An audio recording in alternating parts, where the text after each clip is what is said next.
Hey, what's up, everybody? Back at the pond.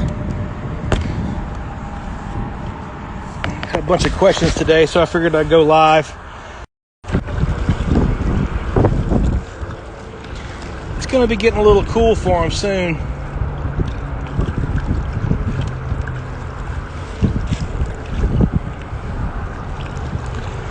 There's just so many fish in this pond.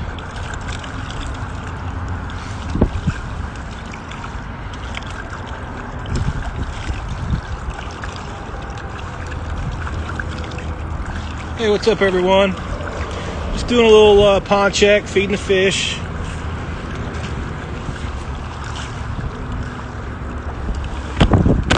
Our bass haven't graduated up to these guys, so they've had all year, all summer to feed and get bigger. You can see they're doing well. As our bass mature and get on these size fish, we'll see these guys thin down. We're having some conversations about how bass grow on the last few posts. And, you know, for well-managed ponds like this that are stocked right, bass grow all the time. They don't get skinny. We'll never see skinny fish out here unless they're like gut hooked or sick in some kind of way. We'll keep them then. People catch and release has kind of ruined bass fishing in a lot of places because people don't understand that you can't manage as many bass as you want per acre, and that's what people are trying to do. They're trying to grow too many bass without enough forage like we're using here.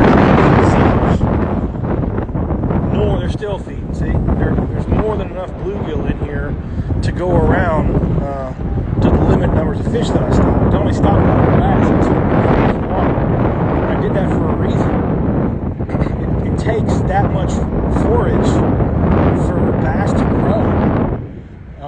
You can't just put thousands of bass in a pond and expect them to grow. It's not how this works. And I guess it's hard to get that point across, I guess. So we'll just keep going over it until everybody gets it.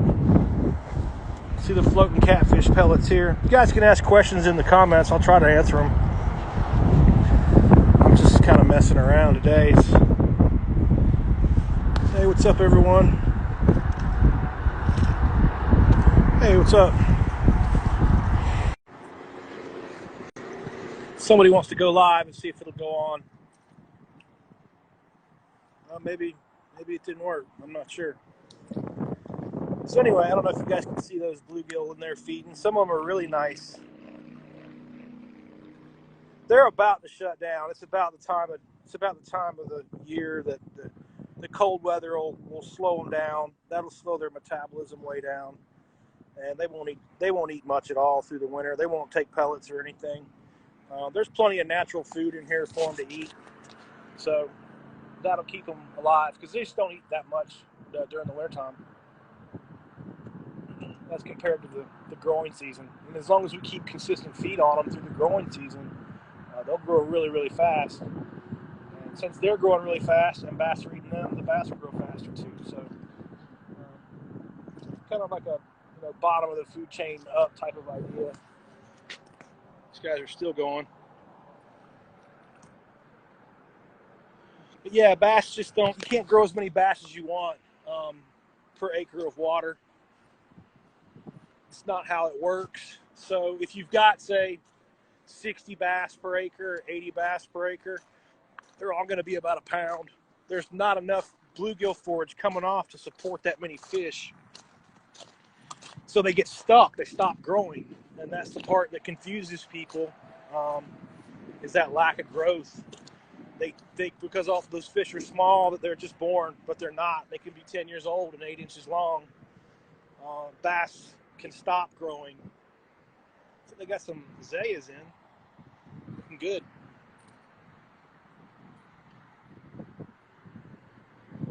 Most of the algae's gone. Most of the work for the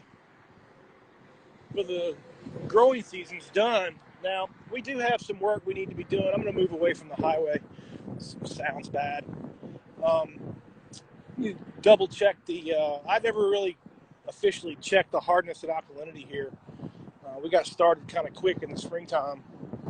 So we're going to do some water chemistry stuff this winter, possibly add some lime. I don't know what the hardness is here yet. I was able to skip it. I was able to, I used hydrated lime. I just kind of skipped the process and made sure my hardness and alkalinity were high enough with hydrated. But I'll go over that more in detail, make a couple posts about water chemistry and how this stuff works. It's a good wintertime project. But anyway, I guess I'll switch off. I don't want it to run too long. Everything's looking good here.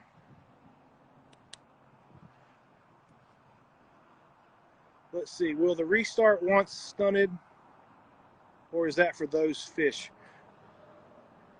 Oh, thanks, man. Appreciate you, Dirty. I think that says Big Dirty or something. I can't hardly read the screen, man. I appreciate you, man.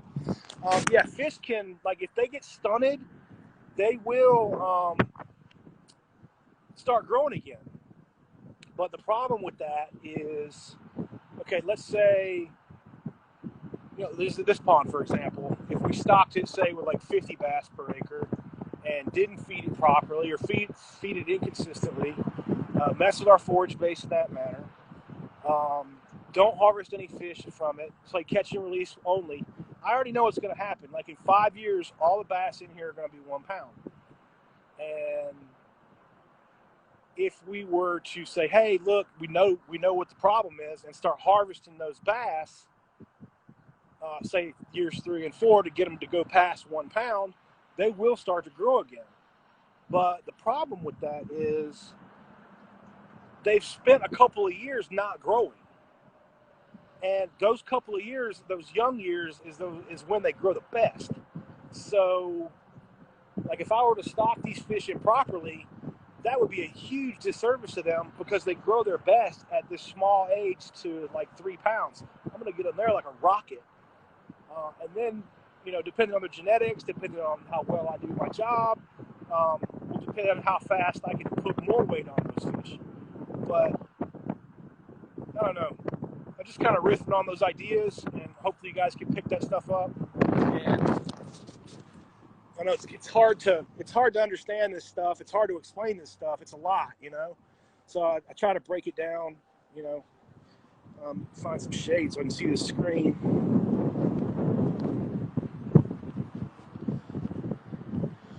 Let's see. Scroll back, checking questions, taking questions. Don't see anybody. I think that's all of them.